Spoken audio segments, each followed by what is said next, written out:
heading for a high of 16. Winter is upon us. 6:45 here. Dementia and Alzheimer's. Well, it's a growing problem, growing very fast in New Zealand. Every day, 40 people are diagnosed with the disease.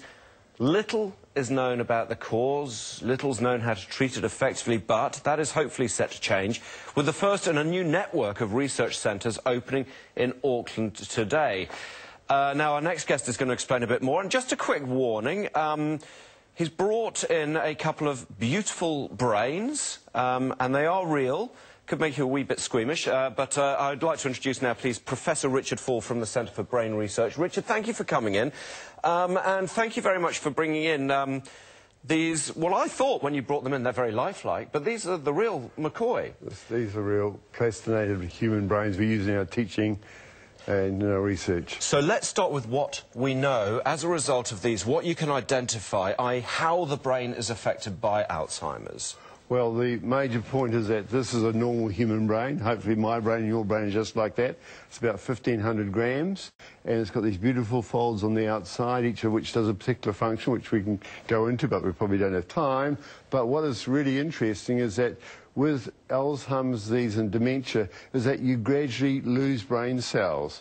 And this is a person who died at the age of 65 who actually didn't run the full course of disease because died unexpectedly of a heart clot. And, but that brain, you see, has lost 1/3 of its brain weight. So you've gone from 100 billion neurons and you've lost 30 billion to go down to from 1,500 grams to 900 grams. Wow. And so we know that it's about a deterioration of the matter, of the neurons, etc. It's losing brain cells. What we also know is this is a massive issue for New Zealand, and it seems to be escalating. Is that a fair comment? Well, yes, as we got more and more people growing into the ageing population, which is great. Then there's because age is a risk factor for the disease, then the older you get, the greater the chance the greater the risk of getting Alzheimer's. What we don't know.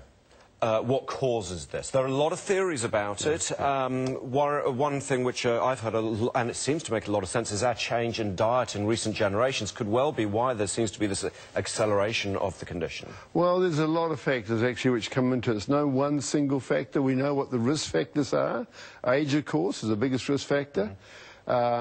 If you've got diabetes or if you've got high blood pressure, if you're low in exercise, and you know, you can actually drop your rate of risk by exercising 3 times a week for 40 minutes. So we're talking about diet, exercise, these things could all help. We don't know yet, which is why you're setting up this network of research centres. The other thing, of course, which we're looking for, or which I imagine you'll be aiming for, is some sort of prevention, some sort of, I don't know, some sort of medical reason to slow it up? Well, what we're going to be doing, you see, we're setting up these these Dementia Prevention Research Clinics. The first is in Auckland, next in Christchurch and Dunedin. It's done under the umbrella organisation of a Centre of Research Excellence, which is called Brain Research New Zealand. Our first clinic in Auckland has been opened this afternoon by the Minister of Science. And what we're doing is getting people... We're going to enrol people who are in the very earliest stages of the disease, before they've lost too many brain cells, and then we'll look at them and see, and look at all their risk factors, and look at all their different aspects of the disease, doing MRIs and all the rest, get a baseline, and then watch them and trace them through and see how we can slow down the onset. If we slow down the onset, you see, by 5 years, we would cut the prevalence of the disease by 50%. Quick question about slowing it down, because at the end of the day, this disease, this condition is extremely hard on the caregiver, on the partner, on the loved one.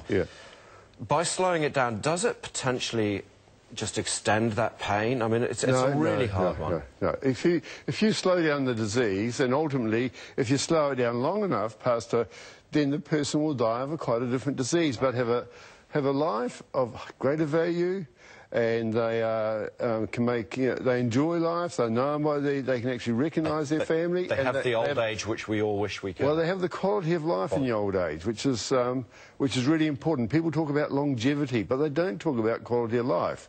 There's no sense in living a long life unless you actually enjoy it. Yeah, extraordinary. 55,000 people, the number I've got in front of me, suffering with it today in New Zealand. Richard, thank you very much for coming in, for a brief outline of what you're hoping to achieve with these various research centres. And thank you very much for bringing the props in. I fear you walk around with these rather a lot. They travel with me, and people love to see the human brain. It's the most beautiful organ in the body. Professor Richard Faull from the Centre for Brain Research. Thanks for coming in. Thank you very much. Yeah, fascinating discussion. Now your news.